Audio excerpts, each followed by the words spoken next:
podcast every Friday. Brad tells him that he is going to work, but he doesn't go. We talk about the final boss, and he still doesn't know. Oh, Greg doesn't know. So don't tell Greg. Greg doesn't know. Greg doesn't know. Greg doesn't know. Greg doesn't know.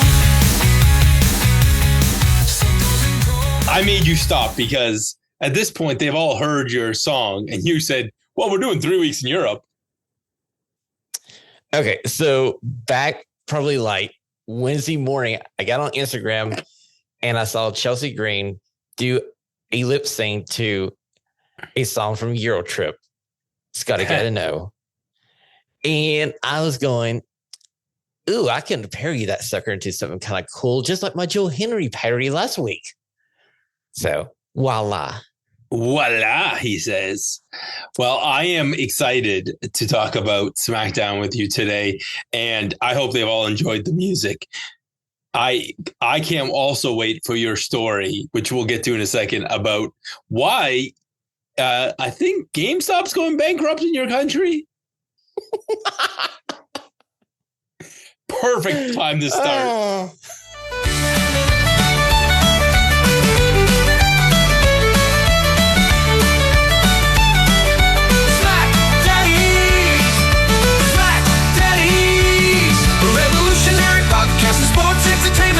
The God and Father Greg, the SmackDaddies.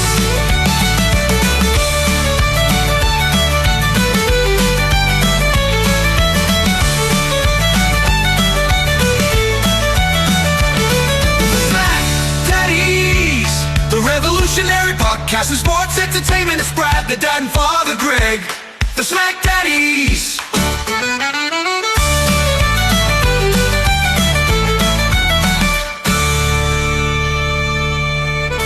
Hello, friends, and welcome to the Hub. I am Brad the Dad, and running shotgun with me is not my usual tag team partner, Greg Father Feltham. It's, I believe it's Sean Burkhead. Hey, Dwayne, how you doing? Yeah, I couldn't believe Greg Fountain said Black Adam was a horrible movie, and he said all those bad things about your mom. So clearly that beatdown you gave him last week was perfectly justified, and don't worry, I'm here on the SmackDaddies with Brad, the Dad. I'll smooth everything over. Don't worry, Final Boss, you're in good hands. Hey, Brad, how you doing? Oh, wow. Did he get beat up by a famous rapper or two famous rappers as well, or just the Final Boss? I can either confirm or deny this. I just now have this image of Greg limping around with his cane, and all of a sudden, just a group of rappers beating him up. So I've never told this story publicly, but I will tell it now. So do you know that before The Rock was famous, but still a wrestler, he used to come here to Nova Scotia. I didn't know that. Yeah. Was it one of his hometowns? Well, it's probably one of his many hometowns. You know, his dad is from here. That I did not know. Yeah, so his dad had actually settled here in Nova Scotia later in life for a period of time, and he was here hanging out. I saw him at the local liquor store buying liquor. But I was not invited to the cookout because one of these things is not like the others.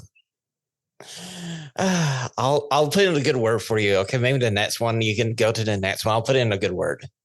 So, Sean, we're not going to talk, even though I really would like to talk about Daredevil today, just because we'll wait until we get a couple more episodes in the can before we break it open. But let's talk just a little bit about the WWE 2K25, because we both now tried it. And boy, did you have an experience getting your game. Let me tell you. So I literally ordered this game through GameStop from their .com's website before I came to record with you last Friday to do an amazing SmackDaddies podcast.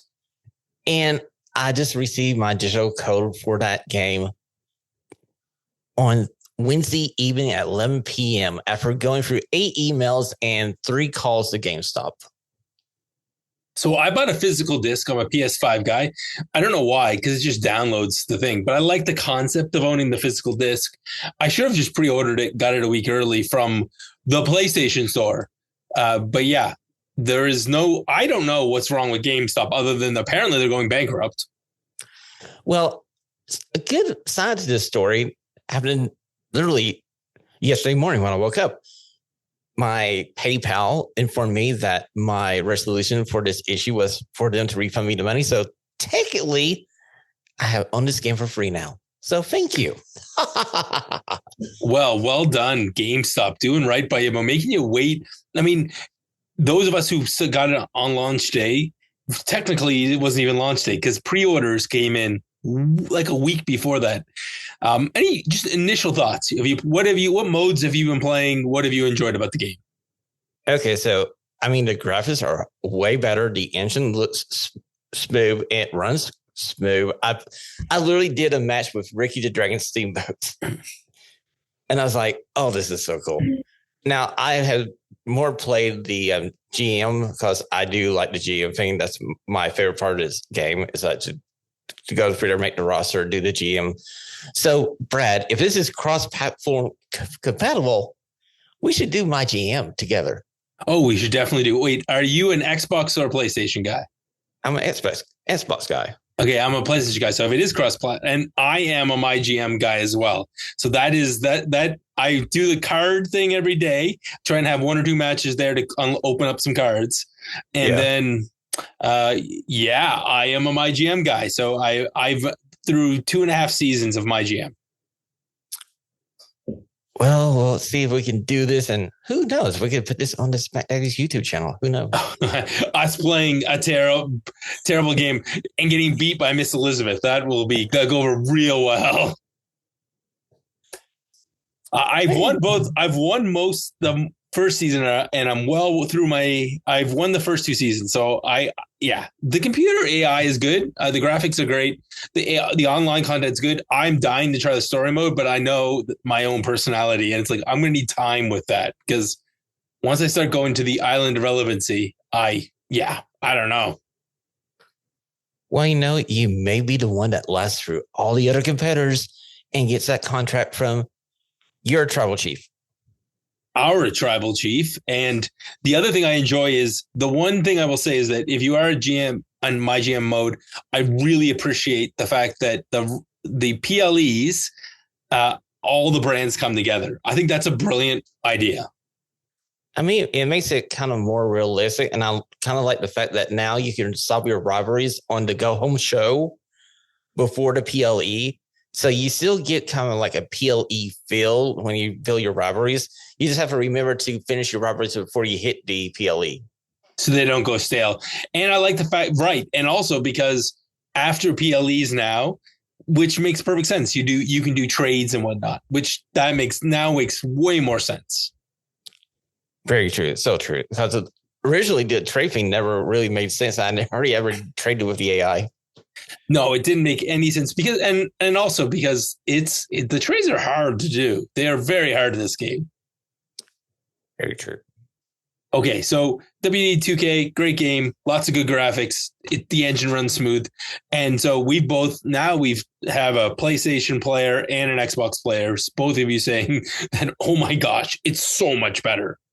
Yeah, it is like leaps and bounds better than the 24 version. And oh my God, it's probably in a different universe from the 23 or 22 version.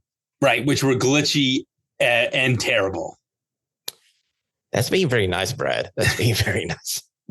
So before I got last year's 24, I had not played this game since I'm going to say I was on a PS2 still. So all of it seemed really good to me because any of the few versions they put out for the Switch consoles were just hot garbage.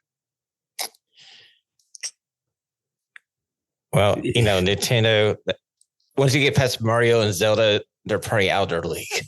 Yes, they're definitely out of their league. Although I am super excited for the Switch too. That's a totally different conversation, and probably best to be said without my wife listening somewhere in the next room because I don't know how happy she is that I'm going to be buying another Switch.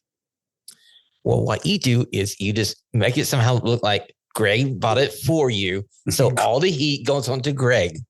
This is seals of advice for all you married people out there. Just have a friend who's kind of dopey and dorky that you can just purchase things and just say he did it. Greg did it. I'm going to blame Greg for everything from now on. Okay, well, Sean. Greg doesn't know. Greg doesn't know, doesn't hurt us. Well, I can feel like Greg's ears are burning somewhere. Although he is very happy that you recovered this episode because you got to deal with Jade and he didn't have to. Oh, let's get to this episode because I feel like we're going to be on two different sides of the planet on how you feel about this episode. Okay, so the main story for this one is we're setting up WrestleMania stuff, and European vacation means Greg disappears and the crowd is hot. And they start hot, but I don't feel like they stayed hot, and I don't feel like WWE gave them anything like they gave the crowd in Barcelona last week. Oh, okay. So also, I feel like we are still watching a 3-hour show that was originally 2 hours. Recap 1. Hey, Sean, did you know that Randy Orton and Kevin Owens had an altercation last week? Do tell me. I think I kind of remember that, but I kind of need to be caught up. Let's speak again. Oh, anyways, now Randy Orton's coming out. This was the hot part. Apparently, sing along to Randy Orton's theme song is what everybody wants. Exactly. I mean, like, Randy Orton is living his best life. He's just going from town to town and just soaking in the adulation of the crowd wherever he goes. And this was probably the best 19 minutes of this episode of SmackDown. No promo to start from Randy Orton because Kevin Owens' music hits. He cuts him off and he says, whoa. I need to apologize. You didn't deserve what happened to you, Randy. Cody deserved it. Sammy deserved it, but you didn't deserve what happened to you, and I'm sorry. But, we're a lot alike. I have a bad temper, and sometimes my temper got the best of me. So why don't we put everything aside, let bygones be bygones, and let's go for the tag titles. Sean, that's exactly what the show needs, another tag team. Well, no, Brad, it doesn't. And B, boy, did Kevin Owens sound like a ex, knowing that they got in trouble and they're trying to get back with their former partner. And Randy, being the smart one, took all of a millisecond to go, nah, I'm good. I'm going to punt you into next century. I can do better than this. And then Randy said that he is basically going to kick his ass. And my favorite one was, you used to be Fight Owens Fight. Now you are cover your ear, Sean. Bitch Owens bitch. Exactly. Beep Owen beep. Yeah, and I am glad that you dropped me on my head because I hear voices in my head. They talk to me, they comfort me, and they say what happens in Vegas stays in Vegas. But what happens to you in Vegas at WrestleMania, I'm going to kick you in the head, and you're going to remember it for a long time. Is Kevin Owens getting a vacation, John? Maybe after the WrestleMania? I wonder if he's only signing an extension through WrestleMania season, and after that, he is going to be future endeavor to somewhere else. Who knows? I don't think he's leaving WWE. I think he's too valuable for that. But I do think he might be going to visit zoos across North America. Yeah, I can see him taking some time off after WrestleMania season. Because apparently his bestie, Sami Zayn, has requested some time off away from WWE. That's why we haven't seen him so far this WrestleMania season. Right. And he's only booked for WrestleMania so far to be on the after party roast of WrestleMania that's happening live in Vegas with the comedian that got himself into a wee bit of trouble. Well, like they say, things stay in Vegas. So I will, for one, will not be watching this roast after watching a 5.5 hour day 2 WrestleMania.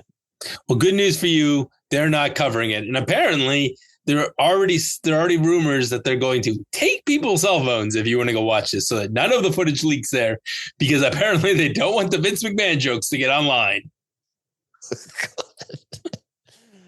Oh, they should have thought this through before they even tried to put this together.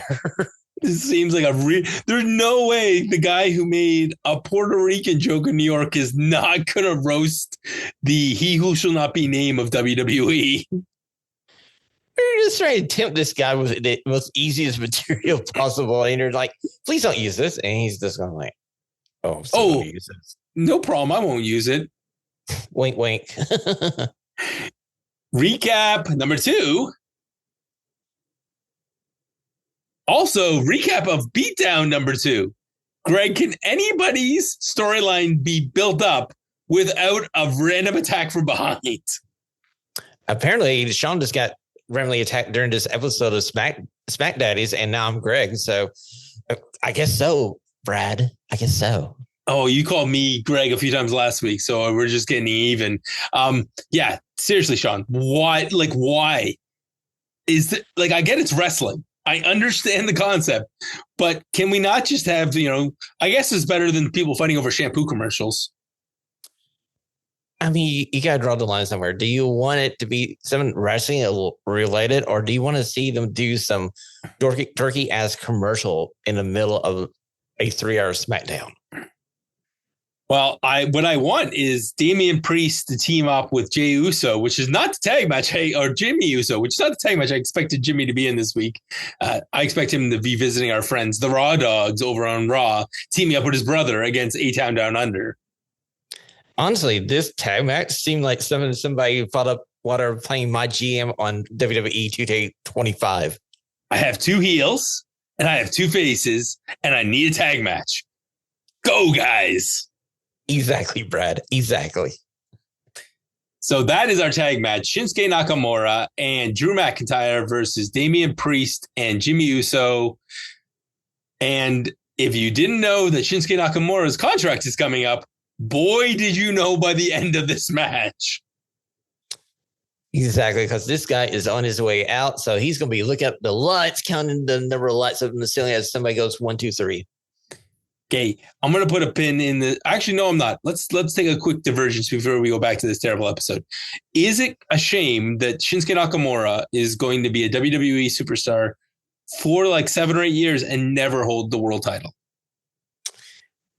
If he told Sean back in 2015-ish when Shinsuke Nakamura had an amazing NXT debut match with Sami Zayn, that this guy would be a future NXT champion, but failed to win a WWE single main roster title, either World or WWE, I would tell you were crazy.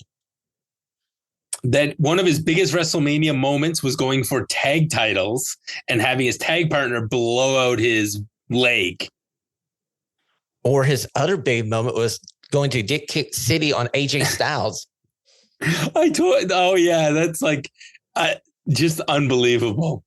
Well, speaking of unbelievable, this match, like nothing happens. Damian Priest gets a hot tag. At one point, Damian Priest gets a hot tag after they beat on Jimmy, which felt like 2 commercial breaks. Shinsuke rallies for like a second. Drew comes in after while Shinsuke is getting beat up. He throws Damian Priest into the corner. Jimmy lands the weirdest kick. Like, what was he doing when he went through the ropes and kicked? Jimmy ends up kicking Drew McIntyre. And I'm like, why did he land that way? And then I'm like, oh, he landed that way so Shinsuke could push him off the apron and he could fall into a pit and die.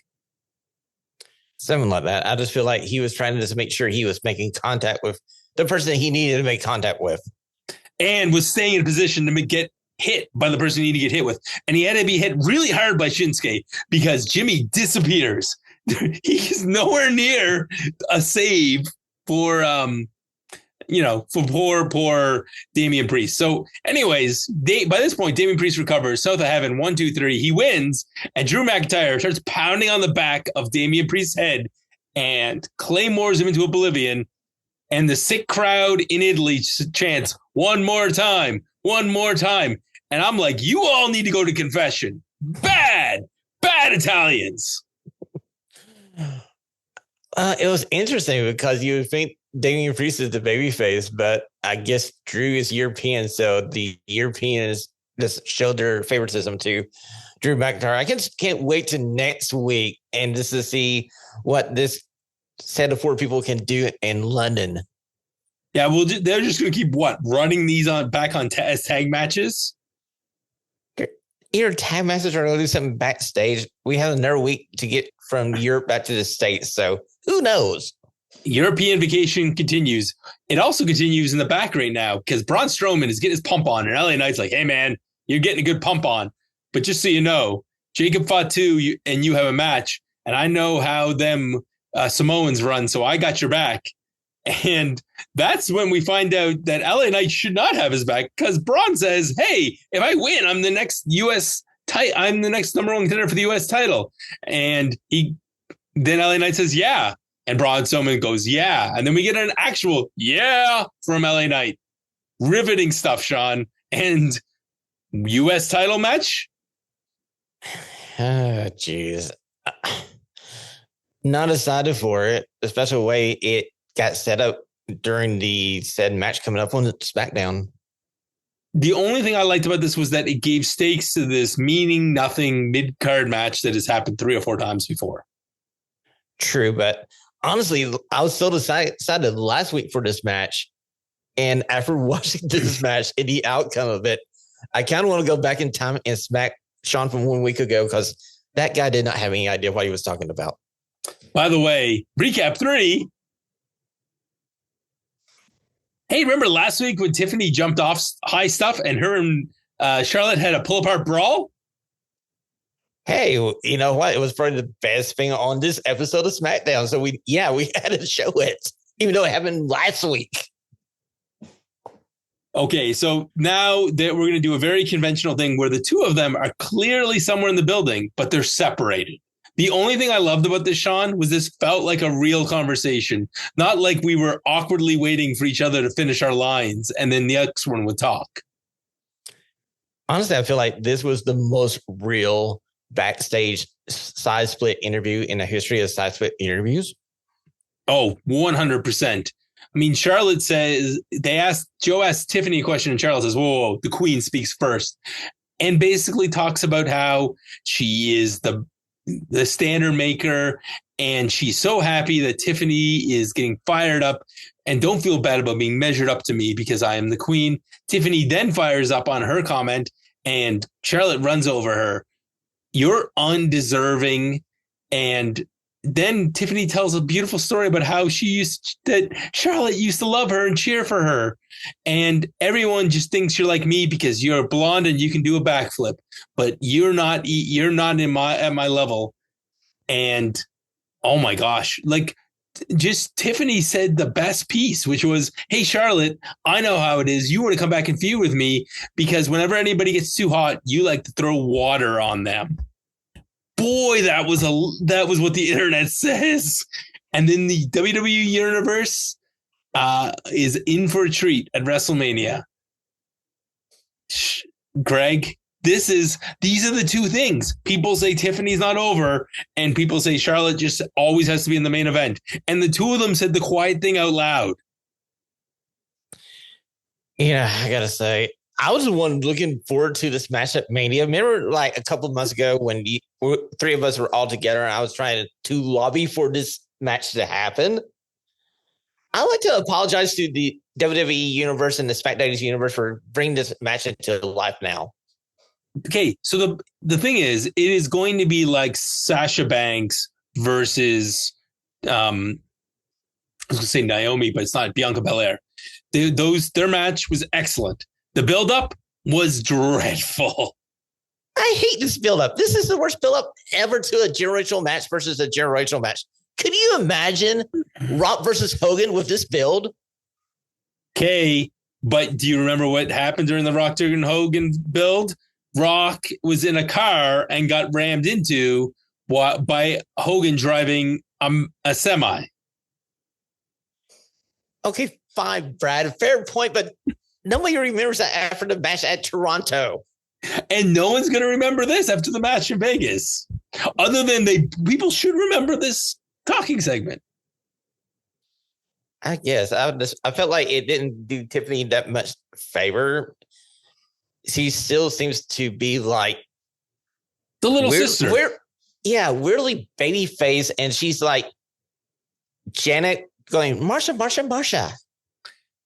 On the other hand, she's going to win. And that's the only way this feud makes sense. If somehow Charlotte Flair wins again, I think there'll be lots of people throwing things at their TVs on night 1 of WrestleMania. Okay, if this match is on night 1, I guarantee you Charlotte Flair is going to win this sucker. If it's on night 2, I would say Tiffany's going to win it. Ooh, I have a bad feeling that John Cena is going to be on night 2, and he's winning and putting your boy Cody in the dirt. No. Cody's going to hit like 7 crossroads. 1, 2, 3. No, Mr. 17-time world champion. The story continues. Okay. You know what? Believe it or not, match number 2 is your favorite match of the night. Jacob Fatu versus Braun Strowman. The winner is the number 1 contender for the U.S. title. Sean, what the hell was this? Okay, it was a fine Haas versus Haas match until the end. And if I was Jacob Fatu, and you see it later on in the show, he is really pissed off at Solo Sikoa because Solo Sikoa decides, hey, you know what? I'm going to cost my big bad Jacob Fatu the chance for a title. Why? Yeah, this whole match was just a couple of Strowman Expresses, one sidestepped and one actually hit. And then eventually Jacob's just getting beat down by Braun. And looks like Braun's going to win. And then the bloodline attacks. So, yeah. And at that one point, Jacob looks like he's mad and doesn't matter. They're fighting off. They're beating him down. Tama Tonga is there. And he gets sent out to deal with LA Knight as he runs to the ring. LA Knight takes him down. I love how LA Knight's fighting both guys off with jabs until Tama Tonga comes back and whaps him in the back. And then Tama Tonga had a Tonga Loa because he got hit to do something and his body meant to go over the top ropes and he got stuck. Anyways, should not be making fun of an injured guy, but whatever. At the end of this, LA Knight's stuck in the ring with Braun Strowman and they're both looking at the U.S. title. Sean, this was a good Haas match with a bad ending. What are we going to get with LA Knight and Braun Strowman next week? I'm hoping to God we're going to get some more outside interference and we just move this over to the SmackDown before night 1 of WrestleMania. So you and Greg get to enjoy this U.S. title match that I will not be watching now. It could end up being a 4-way with Braun Strowman, LA Knight, Jacob Fatu, and Solo. And they might as well throw Jimmy in there because poor Jimmy's got nothing to do. Hey, throw a ladder in there. You can add Jimmy to it and make it like a ladder match for the U.S. title on that SmackDown before night 1 of Mania.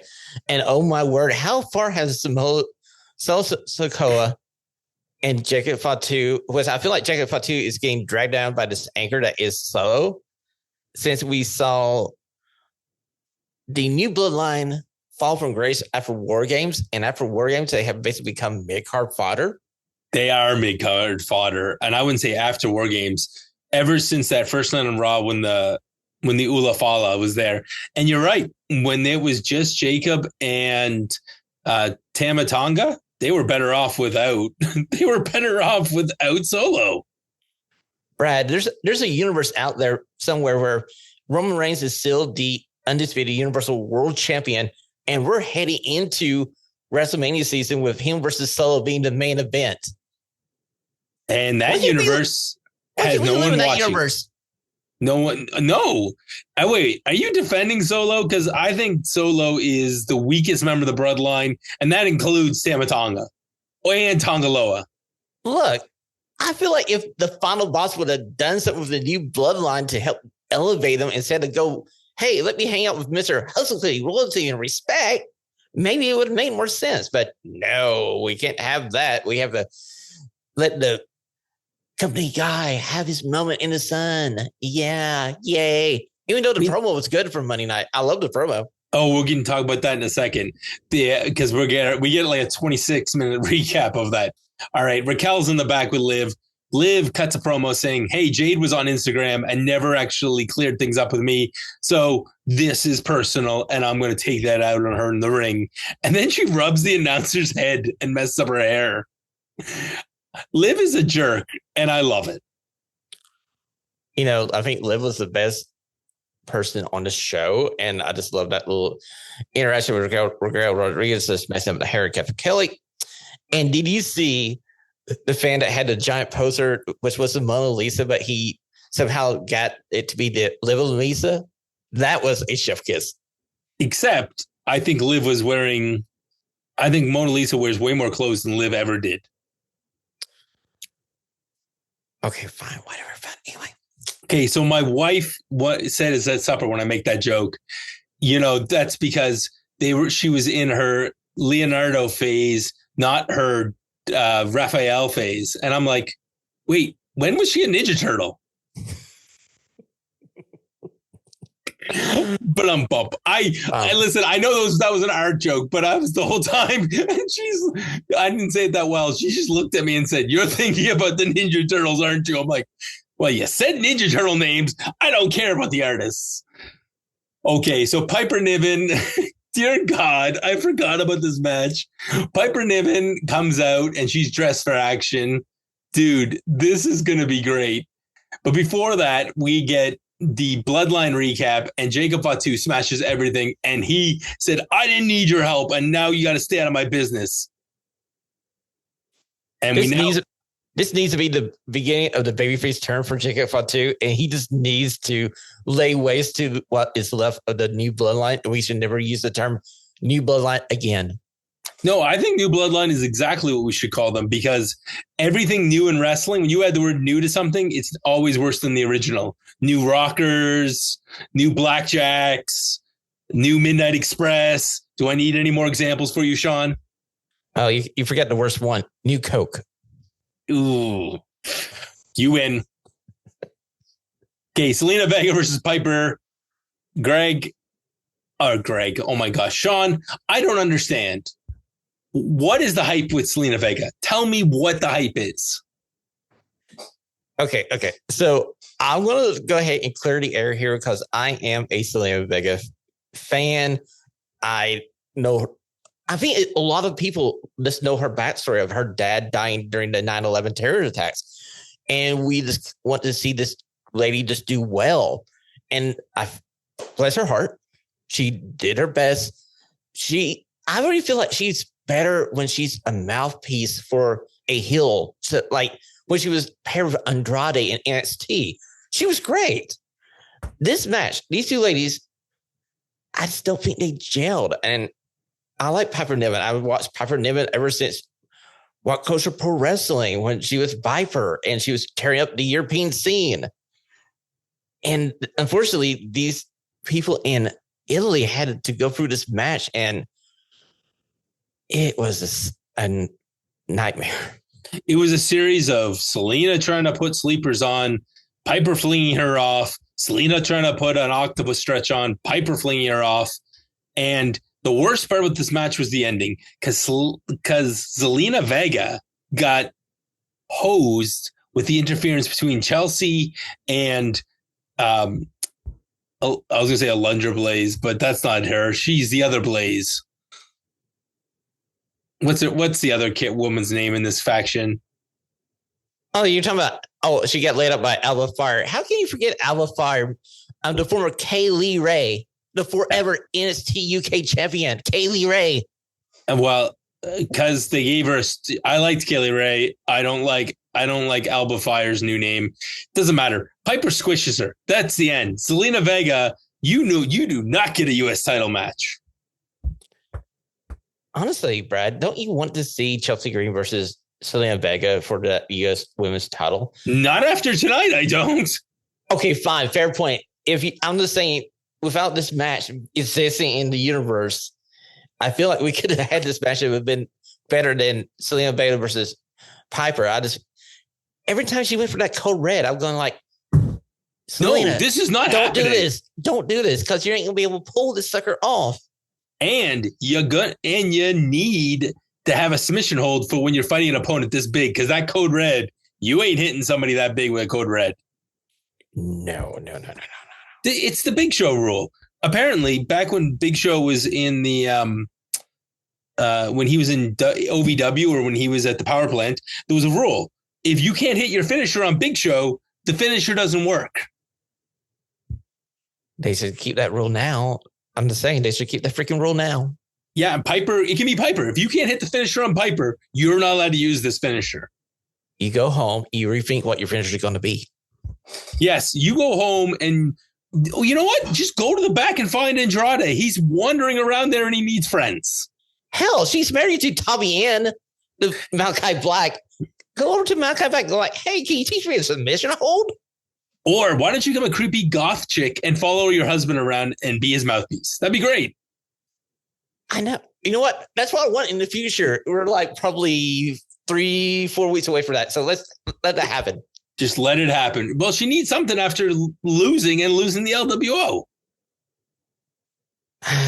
LWO 2.0. May you rest in peace. So Jade got a new haircut, Sean, and she's going to attack Liv Morgan. And she is going to give a preview for what she's going to do to Naomi. Sean, what was worse, her promo or her haircut? You remember last week when I said she was cutting a dang good promo? Yes, and then you said this was not live, it was pre-recorded, and we should always pre-record Jade's things. Would you like a Sean Burkhead was right? Because you were right. I gotta say, this was this bad. I wish they would just. You know how we had so many recaps tonight? I wish this was a recap of her promo from last week.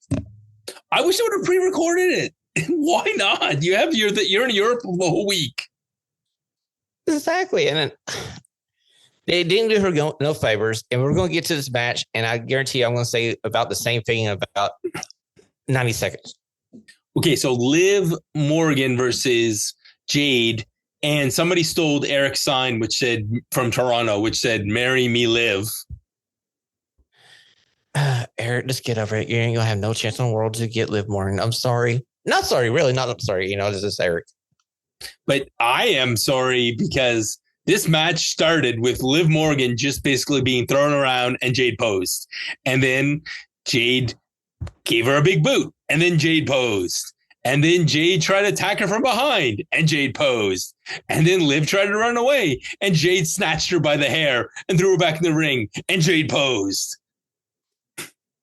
Even last week when I said we should keep these matches really short and sweet and simple, somebody did not listen to the podcast last week. Jade hits a powerbomb and poses. This only changes when there's an distraction from the outside, and Liv gets a slight bit of offense. We come back from a commercial. It's all Jade. We get a splash. We get, I'm going to call it like an Arn Anderson style spine buster, and then a spinning F5 toss.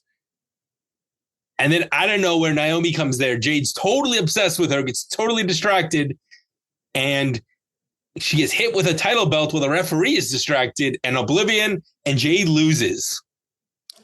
Yes, you're returning, conquering baby face who's out to get revenge. This is the freaking first match she has since return. What the hell? And don't forget that Naomi stole Owen Hart's gear and was wearing the caution tape look, except that she wasn't smart enough to get it made. She was using actual caution tape. Well, man, that's all they had in Europe at the time. Oh, wait a minute. Ain't there some like fashion people in Europe? I'm never downloading this outfit in WWE 2K. Just not happening. Jesus. This match is on, dude. This match is on and I have no idea how this is. Good luck, Naomi. Because here's the thing. Naomi's good, but she can be sloppy at times. And Jade is green and can be sloppy at times. Is this the number one contender for the worst match of WrestleMania weekend? I gotta say yes, Brad. I feel like there's not a match you could possibly put together right now that could logically be on night 1 or night 2 of WrestleMania and be worse than this match that we're going to see in about a month. There's going to be stuff on indie shows around the scene that will be significantly better. And I mean bad indie shows, not like super indies. I mean, like, there's going to be people wrestling in bingo halls that are going to have matches comparable. And also, Jade, mullets were never cool. I don't know what's up with this haircut. I'm like, she was packaged fine when she arrived in WWE. She looked like $1 million. And it's just, since she's returned, everything's falling in pieces now. And her gear doesn't fit. That too. There was about 3 times when I was like, oh, this show's about to become go from PG-13 to rated R, because somebody needs to let Jade know it's okay. You can cover more of your boob. It's okay. Sean's like, no, I'm not touching that one. My legal advisor to my right is advising me not to say a word about that. So I am accepting the advice of my legal counsel at this moment. That was actually more. My wife walks in during this match and goes, dear God, that woman's about to have a wardrobe malfunction. So I started laughing. I was like, yep, fair enough. Recap 6. At least the recaps are logical, because it's a recap of Drew beating up Damian Priest and then explaining that Damian's going to be somewhere tonight bragging that he beat Drew in a tag match, but like a vulture, and I beat him up. And when we go back to the land of Britain, and they celebrate their great British world champion, I'll see you there. And then as he goes to walk away, he runs into Seth Rollins on his way in. They just glare at each other, and it's on. This was fine, but this still didn't get me a confirmation this match is happening. And I'm not sure I care until Damian Priest gets his revenge. Well, if this episode of SmackDown is any example of what the future is going to hold, I don't feel like the babyface Damian Priest is going to get his revenge. No, I think he's going to get beat up in another country. Oh, and we need another recap. Sure. Hey, the Street Profits won last week, Sean. Did you forget in the last 7 days? I don't know, but clearly WWE forgot a certain tag team was promised a match this Friday night, and it didn't happen. It was advertised for the last. I was like, I looked it up and I was, damn it was advertised. Sean's right. For a moment there, I thought like maybe Fandos like snapped the Infinity Gauntlet. Yeah, like this took the. Yeah, he took out of Trans and his partner out of the universe, and we were going to get Pretty Deadly versus the Street Profits. Yeah, just they don't exist anymore. But then when they explained what was going on, I got it later on with the DIY promo. So Street Profits have been 4 years without the title. Ford says about 3 useful things, and I don't remember any of them because Dawkins comes in and he celebrates the title that they've been doubting themselves for 4 years. They've been doubting each other. And then Ford does something I did not expect. He gave a beautiful promo, Sean. He said, man, you and me, all the stuff we've been through, you've always had my back. And they slap hands. And before they can really enjoy this, Legato comes out. And who knew Santos could speak Italian? Who knew? Exactly. Who knew? I mean, he has a new talent. I mean, I guess he has time to learn Italian since they're not using him on WWE TV. And he basically is the mouthpiece for these guys. And he wants a match. And then Pretty Deadly reminds them that they're the number one contenders, but they're getting their match next week. So there's going to be a different kind of match tonight, Sean. Exactly. And once I figured out that they're having the match next week, it makes sense because it's in London, Pretty Deadly British. It's going to make it even a bigger pop. And no, I still don't think they're going to win the titles. Unfortunately for my boys, Pretty Deadly, I don't think they'll be the next world champions. But it should be a great match. And surprisingly, the match we got tonight was dang good. And before we get to that match, we have this guy walking through Red Mist who's making a diamond cutter symbol and has a lot of tattoos and kind of looks familiar. Hey, I wonder who this could be. Well, I got a good feeling it's going to be Ray Phoenix because Fightful, our friends at Fightful are reporting that he is officially signed with the WWE now. So looks like he is heading to this blue brand with you and Greg. You guys get Ray Phoenix, Randy and Eric get Penta. And somewhere down the line, we all get the Lucha Brothers. Yes, eventually.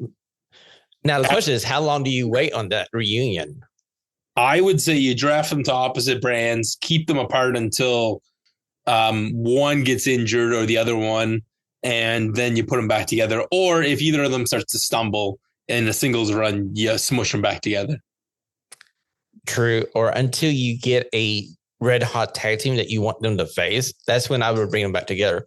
And I just honestly don't feel like there's a tag team right now in the WWE outside of the Motor City Machine Guns where I'm going to go like Lucha Bros versus Motor City Machine Guns. Yeah, I kind of want to see that. Oh, the other team that they have not really interacted with because DIY has been signed for so long is that team. DIY would also have a killer match. Yeah, they would be the other team that I would want to see Panda and Ray Phoenix go with. And maybe Axiom and Fraser from NXT. Oh, my boy, that would be a great match. Oh, and I'll give you another dream one, especially given the fact that the Lucha Brothers would definitely be faces. The New Day. Yeah. That would be, you're right. The Lucha Brothers would be baby faces. And Xavier Woods and Kofi Kingston would make them look like $1 million. New Day versus Motor City Machine Guns too is also on my bucket list because like WWE now has an actual tag division and what they're doing with them is not bad. And then when they let them go, like they did tonight, you get like there's no argument. This is the match of the night. There was no other match in the show even close to this. Exactly, there wasn't. I love the gory special DDT combo that the Garzas hit. Oh my gosh, when they hit that, I was like. And then they called it what they call it. They called it it was the gory special DDT, and then they called it the Garza special. Yeah, they called it the Garza special. So I'm like, ooh, that's cool. Then there was also the thing that the Garzas do when they go to do a hip toss and they pull the guy back and drop on his face, like amazing. And they somehow managed to put both Street Profits in peril. First, it was Ford who got beat down. And then when Dawkins gets a hot tag and gets rolling with his splashes, Escobar low bridges him. And then we get a second commercial break out of this where he's in trouble and Ford makes the hot tag. And then you just get the two of them going nuts. Like there is flips. The point where the Garzas have him up over their heads in the corner and they're going to throw him back in the ring and Ford lands on his feet. I mean, we took some shots at Ford last week, but he was on his A game tonight. Yes, exactly. Honestly, I feel like last week he was on his A game as well. I just feel like Dawkins has shined so great last week that we had to shout out him. This match was just dang good. And I went from not wanting to care about this match because I'd rather see Pretty Deadly versus the Street Profits to like, oh my God, this is a dang good match. And it ends with an amazing sequence where Dawkins ends up diving to the outside, taking everybody out, rolling one of the Garzas back in, and you get From the Heavens. And it was just the only thing that sucked about this was at the end. I was like, wait a second, when did they change the Street Profits song? You know, I knew it as soon as they came out, and I was going like, okay, wait a minute. So apparently WWE had this new theme song set. I feel like they were going to use this as having the Street Profits to be heels, but they're still being faces. So why change the damn music now? Because they really don't want to have the old people have theme songs on the show at all. And the Street Profits song was made by that the other group that was, I think it was a CFO that made their theme song. And now they're using Death Rebel. And boy, oh boy, all the songs sound generic. Exactly. I mean, like they could go over to like Suno and just put some lyrics together and just hit submit and come up with a better feed for everybody. Sean, that is literally, I think, what Death Rebel is doing with their songs. Because if you notice, dude, because they don't use something like a genius lyric or something to create their lyrics. They're just going, make me a hip hop theme song and have it say Street Profits every third verse. Okay, name it. Yeah. All the theme songs just have the name of the character yelled into it. Yeah, like Apollo, and you could A-Town Down Under, yeah, or Belly with Role Model.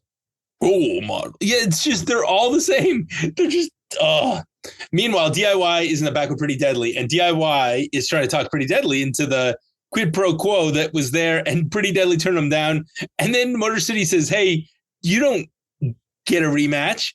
Your next opponent is us. You screwed us out of the titles, and we're still coming for you.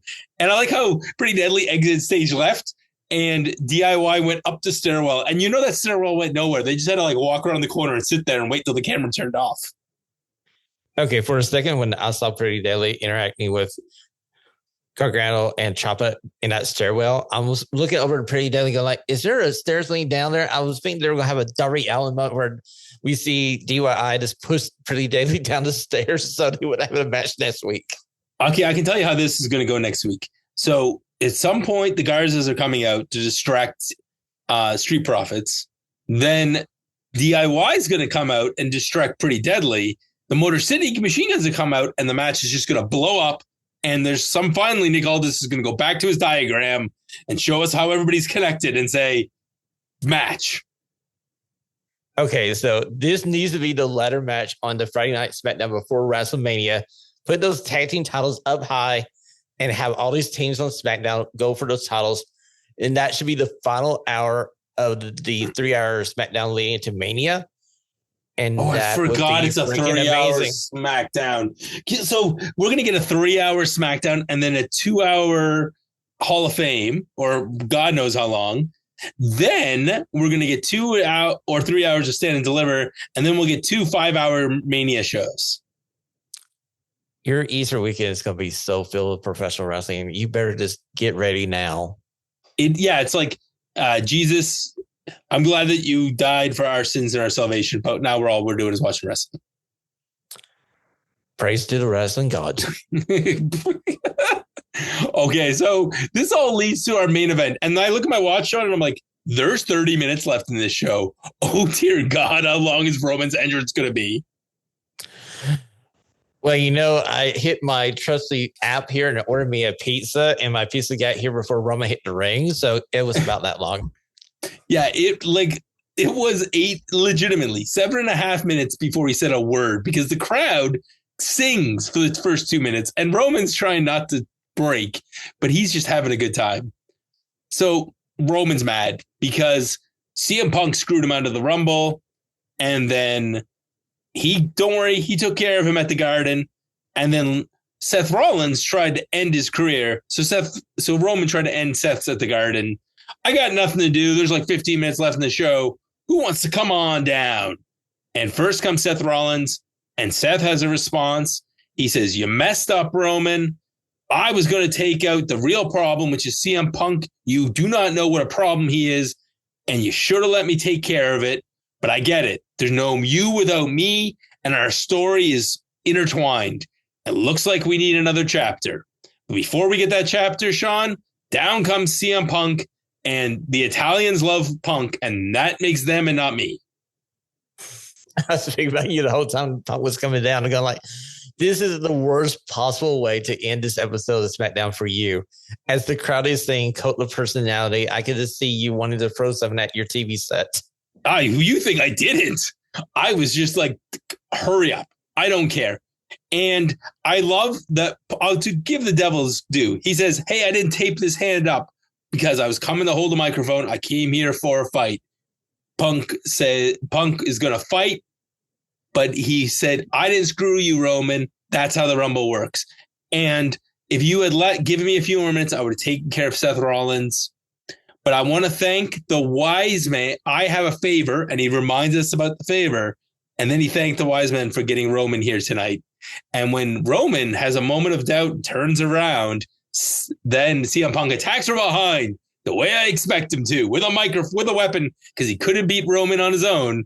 And then we get a chaotic 30-person brawl where at one point Seth dives onto them on the outside and points. CM Punk at one point is beating everybody up, and he points. And finally, Roman Reigns picks up the steps, smacks everybody down, and then he points. I wonder what they were pointing at. Was it the WrestleMania sign? Was this indicating we're getting a 3-way? And finally, why do we need CM Punk? Why can't he tear a quad and we can just have a one-on-one match with these two? Brad, tell us how you really feel about one CM Punk. He's a douchebag, and I wish it's my Easter miracle as I put my hands together like I'm the wise man is that CM Punk is injured before WrestleMania, because Roman versus Seth is the match I want. CM Punk is it's like getting a really stale dessert after you've had a very good meal. See, I don't see why we need this three-way at Mania. I mean, I know you need something for these guys to do at Mania. And like you, I kind of would rather see this blood feud of Roman versus Seth. Or if you wanted to, we could have had the story of Seth versus CM Punk and found something for Roman to do. Like, I don't know, Solo Sikoa, Jacob Fatu. Or Seth could be off doing something totally different, and you have the two of them fighting over the wise man. Yeah, exactly. But no, now we have this option C, and nobody really cares about option C. And are we really going to remember this three-way match a month after WrestleMania? So if you think that, imagine, let's say CM Punk has 3 more WrestleManias left. 3? You giving him 3? Really? You think 3? but let's be positive and say, let's say he's got 3 WrestleManias left. You only have 3 WrestleManias left with CM Punk. This is one of them. I know. This would be the one where I would have gave him the main event to make him happy and give him the main event. And I don't care if he went over or not went over. Who cares? You can decide that. But I would rather do it now while he's quote unquote healthy, because you never know what's going to happen. It feels like they decided, we're going to push Jey Uso. So Punk, you're not getting a WrestleMania main event this year. Sorry, bud. And John Cena's getting the other one. So, well, we had this feud between Roman and Seth, and we know that it's more likely that you'll be safe and not get injured in a match if you're in a 3-way. So why did you go to that match? Yeah, I think that's what their plan was. Honestly, I would rather see CM Punk versus John Cena. Okay, and then we're probably going to get that along the way. How about the favor? Is the favor going to be that the wise man is in Punk's corner and not Roman's for WrestleMania? I think I'm leaning towards that way. Now, you lovely listeners, you can go over to the Huge Pop Instagram page and answer this question, because I posted it during SmackDown. So let us know what your answer is. And hopefully next week we can see what y'all guys think, and we'll pick the best answer and give you some props on the show. Oh, look there, Sean, working the socials. Okay, and overall, though, I think this was the best segment on the mat, other than maybe a match. But this is what the whole show was built around, and I'm not sure it was what I wanted. Okay, so they're in Bologna, Italy. I honestly want to call this episode Bologna, the meat Bologna. Yeah, Bologna. This whole match was Bologna. I want to call it Bologna. This is like going to Italy and ordering a freaking hamburger. You could go anywhere on the street and get some fine Italian food, and your idea is to get a freaking hamburger. Oh, all up it there. It's like going to Italy and going to Dairy Queen when there's gelato everywhere, Sean. Everywhere. Bingo. What's his name-o? Time for the synopsis. This is your SmackDown synopsis.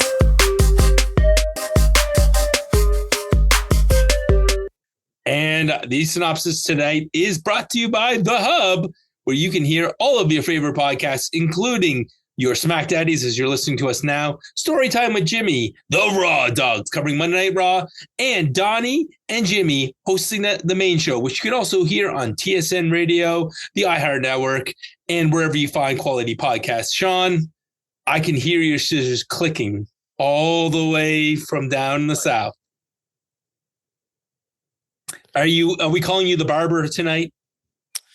I might be the barber of Seville, buddy. I might put this to the red. Let's go. Randy Orton, Kevin Owens. Should they get back together or should they fight?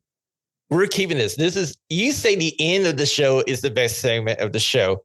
I disagree. This was the better of the two promos. We're keeping this. Yeah. Oh, and I think that may be the only positive time we use anything about LA Knight tonight. Damian Priest, Jey Uso, Drew McIntyre, Shinsuke Nakamura in the WWE 2K GM needs a tag team match. We're going to simulate this match and go make this quick. Yeah, and you know what? The crowd gave us 1.5 stars on this match. It was declared mediocre. Braun Strowman and LA Knight are going to chat. It's a, buddy. It's a.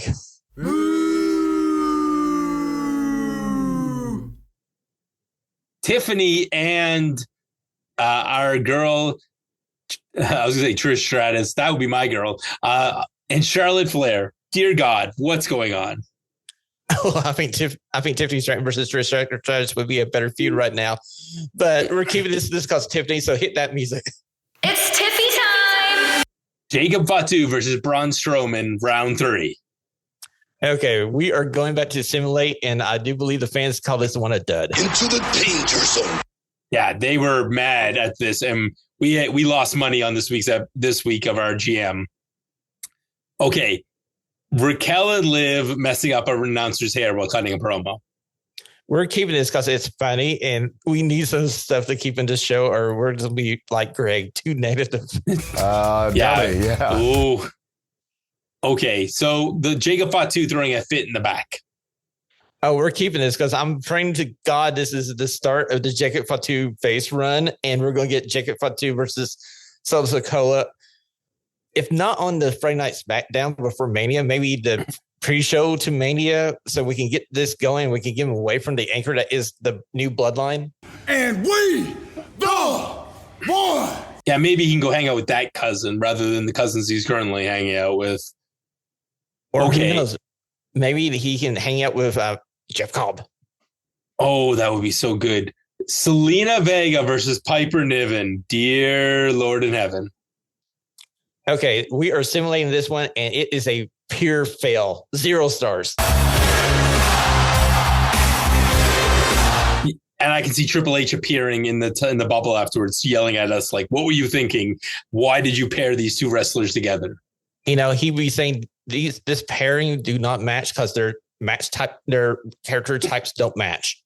Yeah, and then you'd have Piper show up saying, "How dare you put me in this match? Morale down." And then you'd have Selena show up and say, I'm done," and just quit and just walk out and delete herself from the game. Unless you give her $100,000 bonus right there on the spot. Yeah, and when I say no, she just leaves, gone. And I would be like, yeah, what are you going to do? You should probably be on another brand and never have to wrestle each other again. Unfortunately, that doesn't work in real life. Okay, Sean, we are going to get Liv Morgan versus Jade in her pose off. Simulate. Dummy, yeah. Oh, I hit the speed sound. I'm just going to go with this one. Yeah, faster, got to go faster. This is another 1.5 star classic. Yeah, this was one of those ones. If we were playing the game and we would be having Triple H pull us in the office and say, "You've been cut from the rosters. I'm going to bring in Eric Bischoff to run the show," or Vince Russo. Who knows? Okay, so by the way, Vince Russo is not in the game, and now that's all I want. Thanks, Sean. Damian Priest gets beat down, and we hear Drew talk about it. We're keeping this because I like Drew. This rebel heart. Okay, Street Profits celebrating before the promo, before we get to the match. And we're going to keep it because it leads into the match, and it leads us to next week's match. We're going to basically probably see all these guys again. So keeping this. And the match itself? Oh, we're keeping this because it was the best thing on the show besides Randy Orton's promo. This is the match where you see the surprising double robbery upgrade. So you think, you might get one robbery level. You get 2. Yes. And Also, I think we can keep all the other stuff with the tag teams. They were great. This whole thing was great, Sean. And I will end with then getting us to the Roman Reigns, CM Punk, Seth Rollins. What do you want to do with this? Oh, we're simulating this. This is like when you have like the last $5,000, you try to figure out how to do that last of the 3 promos, and you hit, I guess I want to call it promo. And you're like, it does. It was there. It was there. It was, yeah. Well, Sean, we're at the portion of the show. I've already plugged everything else. The only thing I didn't do was plug All Elite Weekly, where you guys are going to be breaking down another week or All Elite Radio, where you're going to break down another week in professional wrestling on the other company where, oh my gosh, what is wrong with the other member of the Shield who used to be the Lunatic Fringe? I still think he's a lunatic, Sean. Why? Okay, Brad, you remember when Abyss had Janice and TNA and they never allowed him to use that? Well, this past Wednesday night, if you didn't watch Dynamite, go watch that. You'll learn why they never let Abyss use that weapon. Unfortunately, Adam Copeland had one similar to it, and John Musk was like, hey, that sounds like a neat idea. Let's do that. And oh my freaking word. Our review of that episode of Dynamite will be out this coming Tuesday on All Elite Radio. You can do it to the YouTube, or you can hit All Elite Radio on Spotify and Apple Podcasts.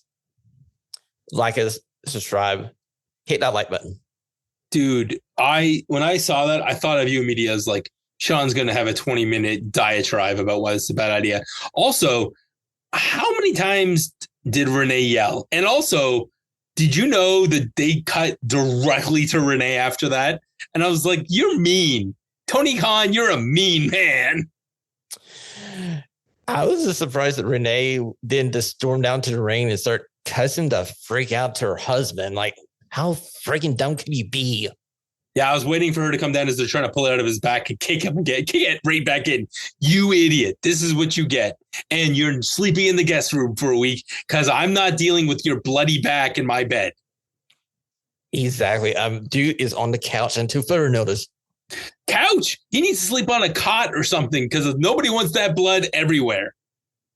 Well, everybody has that couch they used to have. They toss it into the guest bedroom or something. That's where I'm talking about the couch. Oh, he's sleeping on that couch and it's nasty, and it only got nastier.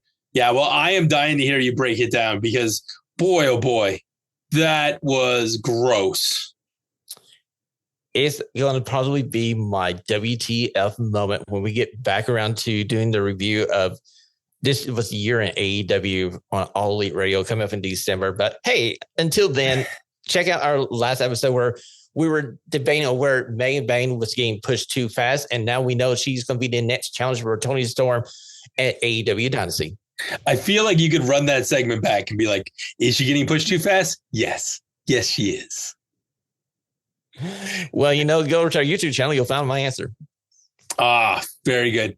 And again, check out all of the podcasts here on the Hub. Sean, thank you for always being our third man in the booth. And yes, we are 2 weeks away from a very special crossover episode where we will be talking about actually 1 week away, Sean, because next week, I don't know if you know this, we're getting a double episode of SmackDown or Daredevil. So we're going to have to talk offline about when to get together to do this.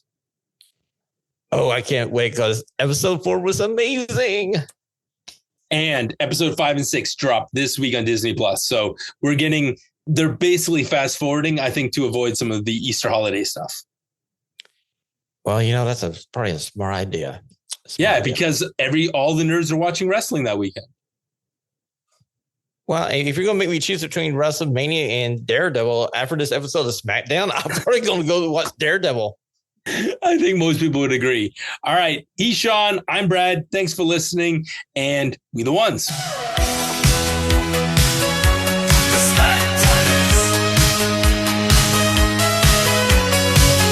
revolutionary podcasting sports entertainment. Bobby, Craig, and Brad, the dad bless you all with the lovely tales. A Friday night, SmackDown and beyond. Go to the outer limits of your mind with the SmackDaddies.